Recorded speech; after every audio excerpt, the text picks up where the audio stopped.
우리 이 시간은 우리 함께하지 못하고 있지만 여러분 우리 교회 학교 친구들 성탄 메시지라고 해야 되나요? 우리 같이 영상을 보겠습니다.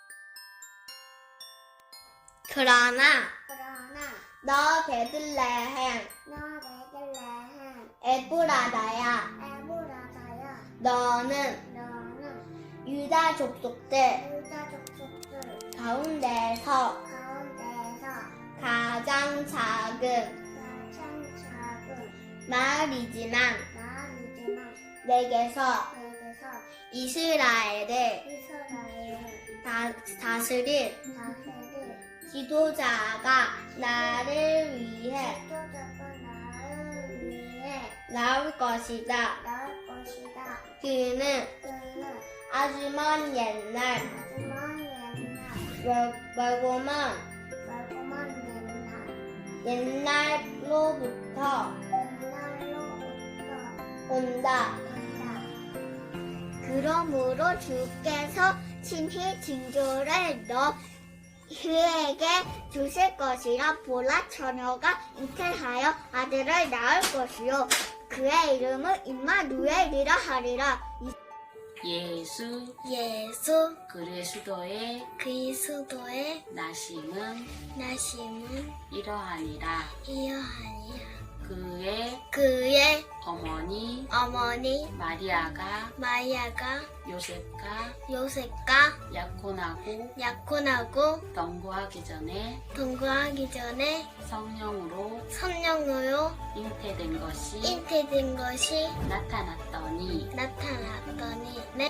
그의 남편 요셉은 의로운 사람이라 그를 드러내지 아니하고 가만히 끊고자 하여.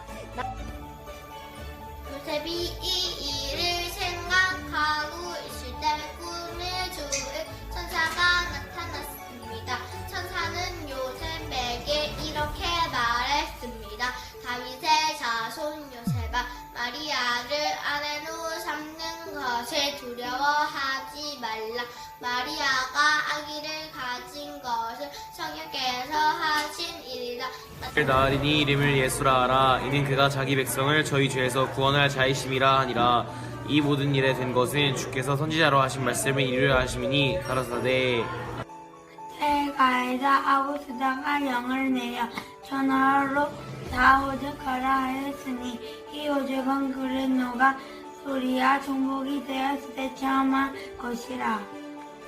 모든 사람이 호적하러 각각 고향으로 돌아가매 요셉도 다윗의 집 족속이므로 갈릴리 나사렛 동네에서 유대를 향하여 베들레헴이라 하는 다윗의 동네로 그 약혼한 마리아와 함께 호적하러 올라가니 마리아가 이미 잉태하였더라. 헤로드 왕 때에 예수께서 유대 베들레헴에서 나심에 동방으로부터 박사들이 예루살렘에 이르러 말하되 유대인의 왕으로 나신 이가 어디 계시뇨? 우리가 동방에서 그의 별을 보고 그에게 경배하러 왔노라 하니 헤로드 왕과 온 예루살렘이 듣고 소동한지라. 아멘. 이에 헤롯은 가만히 박사들을 불러 별이 나타난 때를 자세히 묻고 베들레헴으로 보내며 이르되 가서 아기에 대해 자세히 알아보고 찾거든 내게 고하여 나도 가서 그를 경배하게 하라.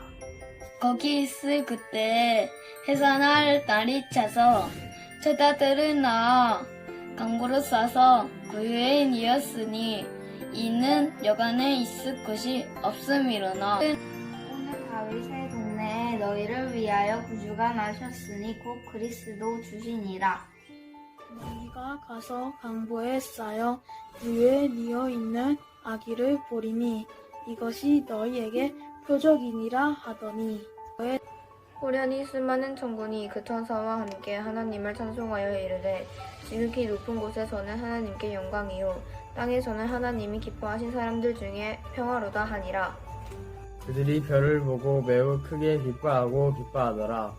집에 들어가 아기와 그의 어머니 마리아가 함께 있는 것을 보고 엎드려 아기께 경배하고 보배합을 열어 황금과 유황과 몰약을 예물로 드리니라.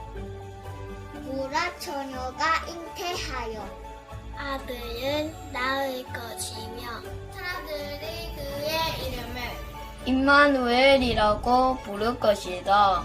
임마누엘은 우리와 함께 계시는 하나님이라는 뜻입니다. 아멘. 아멘. 오늘 제가 전하려고 하는 메시지에 많은 성경 구절들이 여기에 담겨져 있습니다. 또 이 영상으로 우리 아이들 여러분 얼굴 보시고 또한 함께 보지 못했던 우리 재환이네 사남매도 보게 되고 너무 좋습니다. 그러면 오늘 주시는 하나님 말씀을 우리 같이 함께 보겠습니다. 구약 성경 이사야서 7장 1, 2절과 14절을 제가 찾아서 봉독하겠습니다. 영상이 실시간 방송이 잠깐 진행이 되지 않아서 우리 집에서 예배드리는 여러분 당황하셨죠? 저도 심히 당황되었습니다. 어쩌면 여러분 우리가 사단이 우리가 하나님 앞에 예배드리는 이 모든 것들을 더 극심하게 방해하는 줄로 믿고 제가 이 전하고자 하는 이 메시지가 어쩌면 마귀가 진짜 싫어하는 거구나 라고 느껴져요. 우리 다시 우리 가정에서 예배드리는 여러분들이 하나님 말씀을 읽으셨는지 잘 모르겠어요. 순서지도 여러분들이 가지고 있지 않으니까 오늘 주시는 하나님 말씀은 이사야서 7장 1절 2절과 14절이 본문입니다. 이사야서 7장 1절 2절과 14절이에요. 구약 성경 973면을 여시면 이사야서 7장이 나옵니다. 그런데 제가 집에서 예배를 드려보니까 영상 예배를 드려보니까 집중하기가 쉽지가 않아요. 그래서 오늘 조금 다르게 여러분들이 성경을 펴시고 볼펜을 드시고 제가 이제 나중에 성경을 찾아 읽자라고 이야기하는 것은 밑줄을 그어가면서 여러분이 보시게 되면 우리가 첫 성탄의 그 아침에 마태가 우리 가운데 주셨던 요셉이 처음 받았던 그리고 이스라엘 이 하나님의 이 말씀을 처음 받았던 이 사람들의 그 모습을 보게 되면 여러분 이사야서 7장 14절의 이 구절을 마태복음 1장 23절이 인용을 하거든요. 그러면서 800년 후에 이 모든 것들이 예수 그리스도가 탄생함으로 다 이루어졌음을 성취되었음을 우리 가운데 보여주는 그러한 이 성탄의 메시지예요. 그래서 지금 다시 보려고 하는 것은 어떻게 이 보라 처녀가 잉태하여 아들을 낳을 것이다 라고 이야기하는 이 구절 우리가 너무 익숙합니다. 그래서 이 구절을 우리가 조금 더 우리 지식과 이성을 가지고 바라보게 되면 여러분 보라 처녀가 잉태하여 아들을 낳을 것이다 그 뒤가 이상한 거예요. 왜 이상한가 하면 우리가 가지고 있는 상식으로 보게 되면 보라 처녀가 잉태하여 아들을 낳을 것이다 라고 이야기하면 그 뒤에 상식적인 것은 뭐가 나와야 되나요? 정말 다 놀랄 것이다. 왜냐하면 처녀가 아들을 낳는 것은 일어날 수 없는 일이니까 다 놀랄 거예요. 아니면 또 다른 그 뒤에 이어지는 이야기는 보라 처녀가 잉태하여 아들을 낳을 것이다. 그 아들을 낳은 그 이 산모와 그 아이는 온갖 가지 욕을 다 먹으면서 이 손가락질 당하면서 그 말에서 쫓겨나든지 아니면 그 집안에서 쫓겨나는 일들이 일어날 것이다 라고 이야기하는 부정적인 이야기가 나오는 것이 지극히 정상적이라는 거예요. 우리가 가지고 있는 모든 상식은 그런 겁니다. 그런데 여러분 우리가 잘 아는 대로 너무 익숙해서 우리가 이 구절을 전혀 이상하게 받지 않아서 더 놀라지만 여러분 보십시오. 보라 처녀가 잉태하여 아들을 낳을 것이다. 그런 부정적인 이야기가 나오는 것이 아니라 성경은 그 이름을 임마누엘이라 하라. 마태복음 1장 23절은 있죠. 이 구절을 인용하면서 그 뒤에 친절하게 임마누엘의 뜻을 소개하는 거예요. 번역해 주는 거예요. 번역한 즉 하나님이 우리와 함께 계시다. 처녀가 잉태하여 아들을 낳았는데 그 이름이 임마누엘이에요. 예수의 이름이 또 다른 이름이 임마누엘이에요. 그런데 이 임마누엘의 뜻이 뭔가 하면 하나님이 우리와 함께 계시다라고 이야기하는 전혀 이해되지 않는 그런 구절들이 여기에 포함되어 나오는 것을 우리가 보게 되는 겁니다. 그래서 여러분 오늘 이 구절을 우리가 조금 더 이해하려고 하면 이 배경되는 이 모습을 우리가 보셔야 되는데 이사야서 7장 14절이 어떻게 나왔는가를 그 배경을 아시려고 하면 우리가 이 시간이 길지 않아서 7장부터 이사야 7장부터 12장까지 한 본문이에요. 한 사건이에요. 임마누엘의 이 사건을 보여주고 있는 배경과 그 과정과 결론이 이렇게 쭉 나오는 것이 바로 이사야서 7장부터 12장까지의 내용인데, 여러분, 제가 이 임마누엘이라 하리라 번역한 적 하나님이 우리와 함께 계시다라고 이야기하는 이 성탄의 이 메시지를 우리가 더 자세하게 이해하기 위해서 역사적인 배경을 우리가 아셔야 되는 거예요. 그래서 역사적인 배경이 7장 1절 2절에 보게 되면, 여러분, 이 당시는 이스라엘 나라가 북왕국과 남왕국으로 분열되어 있습니다. 여러분, 나라가 분열되어 있으면 사이가 좋지 않아요. 한 동족인데 사이가 좋지 않아요. 그래서 늘 전쟁과 다툼이 일어나는 그런 모습이 그 가운데 있는 겁니다. 그래서 여러분 보시게 되면, 여러분 다툼이 있잖아요. 분열이 있잖아요. 그럼에도 불구하고 우리가 보게 되면 이 다툼과 분열이 있는 그런 이 모습 가운데에 지금 가족은 같이 앉아도 상관이 없다라고 우리가 했어요. 그래서 여러분 그러한 것들을 우리가 가만히 보게 되면 오늘 이상하게 예배가 많이 멈추게 되는데,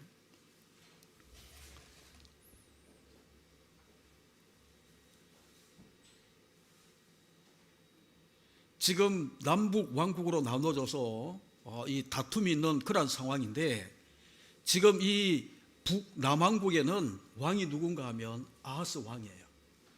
악한 왕이거든요. 아하스 왕이에요. 그런데 북쪽에는 누가 왕인가 하면 1절에 보시게 되면 베가 왕이 북왕국의 왕입니다. 그런데 이 베가 왕이 아람 왕 르신이라는 왕과 연합군을 만들어서 남왕국 아하스를 쳐들어오는 겁니다. 여러분 그렇게 쳐들어오는 그 모습을 보고 난 다음에 지금 2절에 여러분들이 가만히 보시게 되면 어떤 내용이 나와 있는가 하면 이런 내용이 나와요. 어떤 사람이 연합군이 지금 쳐들어온다라고 이야기하는 이 이야기를, 그 모습을 본 어떤 사람이 다윗의 집이라고 이야기하는 것은 남왕국을 이야기를 하는 거거든요. 남왕국 다윗의 집에 알려 이르되 아람이 에브라임과 동맹했다. 에브라임이라고 이야기하는 것은 북이스라엘의 또 다른 이름이 바로 에브라임이에요. 그래서 에브라임과 동맹하였다 하였으므로 동맹에서 쳐들어온다라는 이야기를 듣고 난 다음에 왕과 그의 백성들의 마음이 어떠했습니까? 숲의 바람에 흔들린 같이 흔들렸다라고 이야기를 하는 거거든요. 여러분 큰 세력, 북이스라엘만 해도 10집하고 남유다는 2집화밖에 안 되는데 그들만 해도 상당히 힘든데, 여러분 아람 왕과 아람 나라와 연합군이 된 거예요. 그래서 큰 세력이 이제 이 남왕국을 쳐들어온다라고 이야기하는 그 말을 듣고 아하스 왕과 그의 백성들의 마음이 어떠했는가라고 이야기하는 것이 2절 끝에 나와 있는데, 숲이 바람에 흔들린 같이 흔들렸다라고 이야기를 하는 겁니다. 숲이 바람에 흔들린 같이 흔들렸다라고 이야기하는 이 비유의 이 말씀은 쉽게 이야기하면 이런 거예요. 너무나 큰 세력이 연합군이 쳐들어오니까 왕도 백성들의 마음도 우리 식으로 이야기하면 쫀 거예요.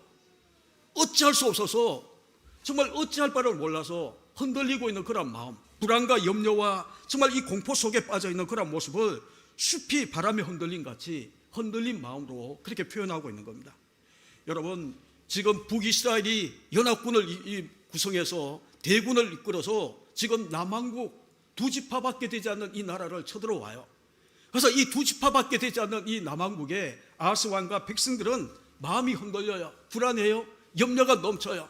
정말 절망과 정말 어찌할 바 모르는 그런 모습 가운데에 그들이 놓여 있어요. 그런 때에 하나님께서 계속 보시게 되면 이사야를 보내셔서 아하스 왕에게 뭐라고 이야기하는가 하면 7장 4절에 보시게 되면 두려워하지 마. 염려할 거 아니야? 그들은 그렇게 이야기하는 것은 있죠. 아람 왕과 아람 군대와 이 북이스라엘의 군대를 이야기를 하는데, 이 연합군이 아무리 크다 할지라도, 여러분 4절 후반부를 한번 보시죠. 뭐라고 이야기하는가 하면 그렇게 표현을 합니다. 4절 이들은 중간에 보시면 이들은 연기나는 두 부직갱이 그릇 2개에 불과하니 두려워하지 말고 낙심하지 말라라고 그들 가운데에 말씀을 주시는 거예요. 두려워 떨고 있는 너무나 큰 세력 앞에, 대적 앞에 정말 낙심하고 있는, 그래서 마음이 흔들리고 있는 이 백성들과 왕에게 뭐라고 이야기하는가 하면 그들은 두 부직갱이 그루터기 이 불에 거슬려서 아무짝에도 쓸모없는 그런 이 존재가 바로 저들이야. 그러니까 두려워하지 말고 그리고 낙심하지 말라라고 이야기하는 그 이 위로의 메시지를 그들 가운데 주시는 거예요. 어쩌면 저는 그렇게 믿어요. 지금 코로나19 때문에 어떻게 해볼 방법이 없어서 모든 것들이 스톱되어 있는, 그래서 이 답답함, 정말 어찌할 바 모르는 그런 이 마음의 흔들림, 정말 예배도 성탄들도 함께하지 못하는 그런 모습 가운데에 있는 우리에게 여러분 보십시오. 하나님은 뭐라고 이야기하는가 하면 하나님은 더 크시다라는 거예요. 그것들은 연기에 거슬려 있는, 불에 거슬려 있는 부직경에 불과하고 아무짝에도 쓸모없는 그런 것들이다 라고 이야기를 하면서 그런 것들 때문에 두려워하지 말고 낙심하지 말라라고 이야기하는 메시지가 오늘 주시고 있는 임마누엘이라는 이 이름 속에 담겨있는 배경 속에 나오는 그런 모습이에요. 여러분 무엇 때문에 두려워하십니까? 정말 우리가 낙심하고 있는 어떤 사건들이 다 다를 수 있어요. 하지만 지금 이 대한민국에 많은 사람들이 코로나19라는 이것 때문에 다 두려워하고 낙심하고 하는 그런 모습이 있다 할지라도 여러분 하나님은 이런 지경에 놓여있는 우리에게 뭐라고 이야기하십니까? 두려워하지 말라, 낙심하지 말라라고 이야기를 하는 거예요. 여러분 우리가 왜 두려워하는가? 여러분 냉정하게 하나님을 믿는 우리가 왜 두려워하는가? 여러분 냉정하게 우리가 가만히 깊이 묵상하다 보게 되면 제가 내린 결론은 그거예요. 하나님에 대한 신뢰가 흔들리기 때문에. 더 쉽게 이야기하면 하나님에 대한 믿음이, 하나님의 약속의 말씀에 대한 믿음이 우리가 흔들리기 때문에 두려운 거예요. 우리가 늘 고백하잖아요. 하나님은 어떤 문제보다 더 크신 분이 바로 하나님이다. 여러분 우리가 사도신경으로 고백했던 것처럼 하나님은 전능하신 하나님이에요. 어떤 것도 불가능이 없는 하나님이 바로 그 전능하신 하나님이다라고 우리가 이야기한다면, 그 하나님을 우리가 믿고 신뢰하고 의지한다면 여러분 우리 앞에 놓여있는 이 두려움은 이겨낼 수 있다라고 이야기하는 겁니다. 그래서 여러분 낙심하고 두려워하는 이 모든 것들 속에 하나님은 그들 가운데 위로와 정말 확신의 이 메시지를 주기 위해서 하나님이 이 7장 14절이 나오게 되는 것을 여러분이 기억하시라는 거예요. 그래서 하나님이 그렇게 두려워하지 마, 낙심하지 마 라고 이야기한데도 불구하고 눈에 보이는 아스 왕에게 눈에 보이는 것은 엄청난 큰 대적이 자기를 쳐들어오는 거예요. 자기 나라를 쳐들어오는 거예요. 그러니까 이 아스가 믿지 못하고 정말 여전히 불안과 두려움 가운데, 낙심 가운데 빠져 있으니까 여러분 하나님이 이사야를 보내셔서 뭐라고 이야기하는가 하면 이렇게 이야기합니다. 여러분 거기 보십시오. 10절 11절에 보시게 되면 7장 10절 11절에 보시게 되면 이런 말씀이 있어요. 하나님이 이사야를 아하스 왕에게 보내서 10절에 여호와께서 또 아하스에게 말씀하여 이르되 11절 너는 내 하나님 여호와께 한 징조를 구하되 깊은 데에 쓰든지 높은 데에 쓰든지 구하라 라고 그렇게 이야기합니다. 네가 믿지 못하겠거든 하나님 앞에 징조를 구해봐. 아무리 어려운 것도 상관없어 네게 구해봐 라고 이야기한 거예요. 그런데 이 아스 왕이 거기 12절에 보시게 되면 아스가 이렇게 대답합니다. 아스가 이르되 나는 구하지 아니하겠나이다. 나는 여호와를 시험하지 아니하겠나이다 라고 이야기합니다. 여러분 이 구절을 우리가 액면가 그대로 우리가 이해하게 되면 야 아스가 믿음이 좋아서 하나님을 시험하지 않으려고 하나님이 징조를 구해 네가 믿지 못하는 이 모든 것을 내가 해결해 주겠다라고 이야기하는데도 불구하고 이 아스는 나는 징조를 안 구하겠습니다. 어떤 징조도 하나님 앞에 구하지 않겠습니다. 하나님을 내가 시험하지 않겠습니다. 여러분 이것이 믿음의 고백이 아니거든요. 이런 거예요. 하나님이 두려워 떨고 있는 큰 문제 앞에, 큰 대적 앞에 두려워 떨고 있는 아하스에게 하나님이 찾아오셨어요. 주의 종을 보냈어요. 그리고 난 다음에 너 두려워하지 마. 그것은 연기나는 부직경에 불과한 거야. 아무짝에 너를 두려워할 수 있는 존재가 아니야. 낙심하지 마 라고 이야기하니까 믿지를 못하는 거예요. 여전히 불안하고 두려운 거예요. 그때 하나님이 이사야를 통해서 뭐라고 이야기하는가 하면 네가 믿지 못하냐? 여전히 불안하냐? 그러면 징조를 구해. 어떤 어려운 징조도 하나님 다 들어주실 거야.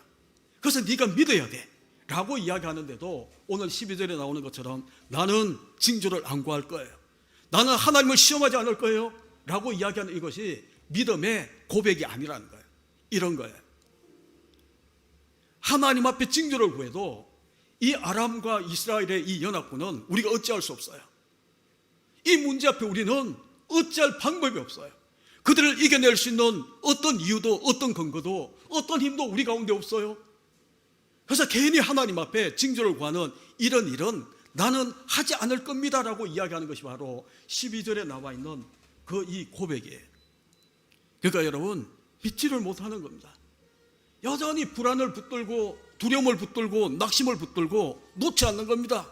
하나님을 붙들어야 되는데 하나님을 붙드는 것이 아니라 여전히 두려움 가운데 빠져서 눈에 보이는 이 엄청난 이 연합군을 자기들은 이길 근거도 없고 어떤 방법도 없다라는 것을 그가 깨닫고 난 다음에 그렇게 하나님 앞에 징조를 내가 구하지 않겠어요. 그때 13절에 보시게 되면 이사야가 이 아하스 왕에게 뭐라고 이야기하는가 하면 여러분 13절을 보시죠. 이사야가 이르되 다윗의 집이여 원하건대 들을지어다. 다윗의 집은 아하스 왕과 남유다라고 이야기했잖아요. 너희가 사람을 괴롭히고서 그것을 작은 일로 여겨 여기서 사람을 괴롭혔다라고 이야기하는 것은 하나님이 위로의 메시지와 이 징조를 주겠다라고 이야기하는데도 불구하고 구하지 않는 이 불신앙의 이 모습이 결국은 뭐를 이야기를 하는가 하면 여러분 불신앙을 통해서 두려움을 가지고 사는 사람들은 자기만 두려움에 빠지는 게 아니에요. 주변에 있는 모든 사람들을 똑같이 두려움과 불신앙으로 이끌어가서 사람을 괴롭게 하는 거예요. 이것을 작은 일로 여기고 또 나아가서 뭐라고 이야기합니까? 나의 하나님을 괴롭히려 하느냐? 하나님을 얼마나 내가 믿음을 주고 확신을 주고 징조를 주겠다라고 이야기해도 네가 구하지 않는다라고 이야기하는 이 불신앙이 하나님을 괴롭게 하는 그런 모습이다 라고 이야기를 하는 거예요. 여러분 우리도 이런 모습이 너무 많잖아요. 하나님을 괴롭히고 어떤 문제 앞에 우리가 두려워 떨고 하나님은 계속 말씀을 통해 너 힘을 내야 돼. 내가 너와 함께 하니까 너는 이길 수 있어. 그렇게 이야기하는데 불구하고 두려움에 빠져서 절망에 빠져서 낙심에 빠져서 자기 혼자만 벌벌벌벌 떠는 것이 아니라 내 주변에 있는 모든 사람을 그렇게 만들어가. 그래서 그 사람까지 믿음 약한 사람까지 다 흔들어 놓으니까 이게 사람을 괴롭히는 그런 모습이 된다는 거예요. 한 걸음 더 나가서 이런 불신앙의 모습이 하나님도 괴롭히는 그런 모습이 된다라고 이야기를 하는 거예요. 그러면서 14절 드디어 오늘 우리가 읽었던 그 본문의 14절이 나오는데 14절을 보시죠. 그러므로 주께서 하나님께서 친히 징조를 너에게 주실 것이다. 위로하고 확신을 주려고 믿음을 주려고 징조를 구하라 라고 이야기해도 불신앙이 높여서 빠져서 헤어나오지 못하는 그 아하스 왕에게 하나님이 친히 네가 구하지 않아도 내가 이 친히 하나님이 주시는 이 징조를 너에게 주겠다라고 이야기하는 거예요. 그러면 주신 것이 뭡니까? 보라 처녀가 잉태하여 아들을 낳을 것이다. 그 이름을 임마누엘. 여러분 성탄의 의미는 첫 성탄의 이 메시지는 그렇게 나온 거예요. 두려움에 빠져있는 이 백성들에게 정말 큰 대적들 앞에 큰 문제 앞에 어떤 방법도 어떤 그 이길 수 있는 어떤 능력도 없는 이 아하스처럼 연약하고 나약한 그런 모습의 이 사람에게 하나님이 친히 찾아오셔서 주께서 친히 보여주시는 이 징조가 바로 임마누엘, 처녀가 잉태하여 아들을 낳는다. 그 이름을 임마누엘이라 하랴. 여러분 임마누엘은 이름 속에 담겨있는 의미가 바로 그런 거예요. 여러분 무엇 때문에 두려워하십니까? 정말 우리가 무엇 때문에 낙심하고 정말 내일을 향한 답답한 정말 절망 가운데 우리가 놓여서 하나님 바라보지 못하고 그렇게 우리가 헤매고 있습니까? 하나님은 아무리 말씀하고 아무리 주의 종을 통해 이야기하고 위로의 메시지를 전하고 확신을 심어주려고 말씀을 전해도 여전히 문제만 바라보고 자기가 붙들고 있는 그 불신앙의 늪을 빠져나오지 못해서 헤매고 있는 우리와 똑같은 아하스 왕에게 하나님은 징조를 보여주신 것이 바로 임마누엘, 그렇게 이야기를 하는 겁니다. 여러분 이 임마누엘 뜻은 아까 우리가 이야기했던 것처럼 하나님이 우리와 함께 하시는 거예요. 여러분 이런 의미예요. 아람 연합군, 북이스라엘 연합군이 쳐들어오니까 두려워하잖아요. 절망에 빠졌잖아요. 낙심하잖아요. 하나님이 야, 그 연합군은 아무리 숫자가 많고 강하게 보여도 내가 그들을 능히 이길 수 있어. 내 앞에는 연기나는 부직갱이와 같아. 그러니까 너 두려워하지 마. 근데 믿지를 않는 거예요. 그래서 하나님이 징조를 구해도 구하라 해도 구하지 않고 하나님이 친히 징조를 보여주세요. 여러분, 임마누엘의 뜻은 그런 거예요. 이 아하스 왕에게, 믿지 못하는 이 아하스 왕에게 처녀가 잉태하여 아들을 낳는 것이 어렵냐? 내가 능력의 하나님이 저 큰 세력인 연합군을 내가 물리치는 것이 어렵냐? 여러분, 뭐가 어려운 거예요? 처녀가 잉태하는 것은 불가능한 겁니다. 처녀가 잉태할 수 없어요. 그런데 여러분, 작은 세력으로 큰 군대를 이기는 것은 전쟁사에 허다하게 있는 일이에요. 우리나라만 봐도 이수신 장군이 소신에게는 12척의 배밖에 없습니다라고 이야기하고 엄청난 일본 그 해군을 물리치는 이야기가 우리 역사 가운데 있는 것처럼, 여러분, 그런 이 전쟁의 역사는 허다하게 많은 거예요. 그 이 북이스라엘의 연합군이 아무리 크고 많다 하더라도 하나님이 함께 하셔서 그들을 물리치는 것이 어렵겠냐? 처녀가 잉태하여 아들을 낳는 것이 어렵겠냐? 어느 것이 어렵겠냐? 그러면서 하나님이 처녀가 잉태하여 아들을 낳는 것은 불가능한 거지만 나는 그렇게 했다. 그게 첫 성탄에 우리 가운데 주시고 있는 보라, 처녀가 잉태하여 동정녀 마리아가 정말 이 예수를 잉태하여 아들을 낳는데 그 이름을 예수라, 임마누엘이라 하고 있는 그 이유가 바로 그게 담겨져 있는 거예요. 그러면서 여러분, 하나님은 끊임없이 이 아하스 왕과 이스라엘 백성들에게 너 이길 수 있어, 너 할 수 있어, 네 힘으로 할 수 없지만 하나님이 함께 하신다라고 이야기하는 임마누엘의 이 축복이 너에게 함께하면 너는 이길 수 있어, 두려움을 극복할 수 있어, 낙심을 극복할 수 있어 라고 이야기하는 이 믿음의 메시지를 계속 그들 가운데 심어주는데도 불구하고, 여러분, 우리가 이 7장 12장 이사야서 12장까지 우리가 계속 읽어 나가시다 보게 되면 여러분, 이들은 믿지를 못하는 거예요. 그렇게 확신을 주는데도 불구하고 믿지를 못하는 거예요. 여러분, 다 읽지는 못하지만 계속 우리가 성경을 보시죠. 성경을 보시게 되면 임마누엘이라 이 약속을 그들 가운데 주셨어요. 그리고 난 다음에 그래도 믿지 않으니까 여러분 8장에 가게 되면 3절을 보시죠. 8장에 가게 되면 8장 3절에 내가 내 아내를 가까이 하며 그가 임신하여 아들을 낳은지라. 이사야가 아들을 낳았어요. 둘째 아들을 낳았어요. 여호와께서 내게 이르시되 그의 이름을 마헬살랄 하스바스라라 하라. 여러분, 그 밑에 보시게 되면 4번이라고 해서 노락이 속함 그렇게 되어 있죠. 이게 뭔 말인가 하면 마헬살랄 하스바스라는 이름의 뜻이 뭔가 하면 속히 노략이 임할 것이다, 너희는 속히 노략 당할 것이다 라는 이름의 뜻이 바로 마헬살랄 하스바스라는 이름의 뜻이에요. 임마누엘이라는 이름을 줘도 그들이 믿지를 못하니까 하나님이 너희가 믿지 못하면 속히 노략을 당할 것이다. 그러면서 끊임없이 이제 하나님이 믿지 못하는 이스라엘 백성들을 친다, 그리고 이 백성들을 동원해서 친다라고 이야기하는 것이 계속 반복해서 나오는데, 여러분 거기 한번 보시죠. 그 내용들이 이제 8장 전체를 덮고 있는 내용이에요. 그래서 9장에 가게 되면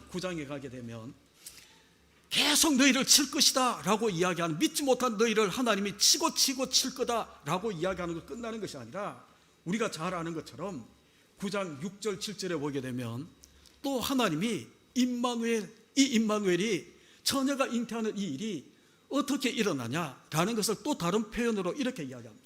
이는 한 아기가 우리에게 낳고 한 아들을 우리에게 주신 바 되었는데 그의 어깨는 정사를 메었고 그의 이름은 기묘자라 모사라 전능하신 하나님이라 영존하신 아버지라 평강의 왕이라 할 것이다.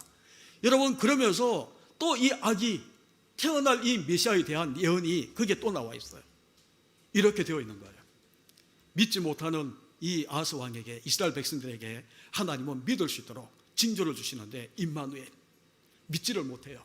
하나님이 그러면 너 믿지 못하면 막는다, 정말 이 침을 당할 것이다 계속 이야기하는데도 믿지를 못하는 거예요. 그러니까 하나님이 또 그렇게 때리면서 또 그들을 또 이렇게 세우기 위해서 한 아기가 낳고 정말 이 메시아 예언을 또 보여주시는 거예요. 그리고 난 다음에 10장에 가게 되면 계속 치고 때리고 그렇게 하는 이야기가 쭉 나오다가 그렇게 때리는 이야기 이유의 그 목적이 뭔가 하면 여러분 10장 20절 21절을 보시죠. 10장 20절 21절 거기에 보시게 되면 이런 말씀이에요. 그날에 이스라엘의 남은 자와 야곱 족속의 피난한 자들이 다시는 자기를 친자를 의지하지 아니하고 세상 사람들을 의지하지 않는다는 거예요. 세상의 권력을 의지하지 않는다라고 이야기한 거예요. 그 뒤에 20절 끝에 줄을 하나 끊으시죠. 이스라엘의 거룩하신 이 여호와를 진실하게 의지하리니. 하나님은 이것 때문에 징조도 주고 메시아 예언도 주고 하나님의 약속의 말씀을 주고 그렇게 해도 믿지를 않으니까 치고 때리고 또 약속을 주고 그렇게 하는 목적이 뭔가 하면 세상 끝 의지하지 아니하고 거룩하신 이 여호와를 진실하게 의지하게 만들기 위해서. 그러면서 21절에 보게 되면 남은 자, 이 남은 자들이 전능하신 하나님께로 돌아오게 될 것이다. 여러분 이해가 되셨는지 모르겠어요. 하나님은 우리를 이렇게 때렸으라도 치고 징벌을 주고 그렇게 했으라도 이 두려움의 자리, 불신의 자리에서 우리를 건져내셔서 거룩하신 하나님, 전능하신 하나님을 믿고 의지하는 그런 백성 만들기 위해서 하나님이 기뻐하는 그 자녀를 만들기 위해서 하나님 그렇게 하시겠다는 거예요. 그리고 또 11장에 가게 되면 1절 보시죠. 이새 줄기에서 한 삭이 나며 그 뿔에서 한 가지가 나서 결실할 것이요. 또 하나님은 메시아 예언을 통해 임마누엘, 처녀가 잉태하는 이 일, 임마누엘 이것을 갖다가 이새 줄기에서도 한 삭을 일으켜서 이렇게 해서 임마누엘의 이 약속에 성취되는 그 과정들을 쭉 보여주시는 거예요. 그게 한 사건으로 우리 가운데 묶어서 우리 가운데 주시고 있는 메시지예요. 어쩌면 우리 개인의 신앙의 모습하고 똑같은 거예요. 하나님 우리를 친히 징조로 임마누엘 되신 예수 그리스도, 그 예수 그리스도를 우리가 믿어요. 받아들였어요. 그런데 우리가 살다 보게 되면 정말 불신의 이 세상 가운데에 원수의 한복판에 살았던 예수 그리스도처럼 우리도 이 세상 가운데 우리가 살면서 있죠. 이렇게 치고 저렇게 치면서 눈에 보이는 이 대적들이 더 크게, 정말 눈에 보이는 이 문제가 더 크게 느껴져서 정말 두려워하고 낙심하고 이렇게 사는 우리에게 하나님은 아니야, 예수 그리스도가 있잖아. 너희와 함께하는, 하나님이 함께하는 그 임마누엘의 축복이 너희와 함께하잖아. 그렇게 징조를 주고 약속을 주고 해도 믿지를 못하는 거예요. 하나님이 그래서 이런 문제 저런 것 가지고 치고 때리고 해서 하나님만 의지하는 그런 백성으로 만들어내시는 거예요. 주께서 친히 징조를 보이신다라고 이야기하는 것은 우리 주님께서 친히 우리를 치고 때리고 어르고 달래고 그렇게 해서 하나님은 거룩한 하나님의 자녀로 우리를 세워나시겠다 라고 이야기하는 것이 임마누엘이란 그런 이름의 뜻에 담겨있는 성탄의 의미가 되는 거예요.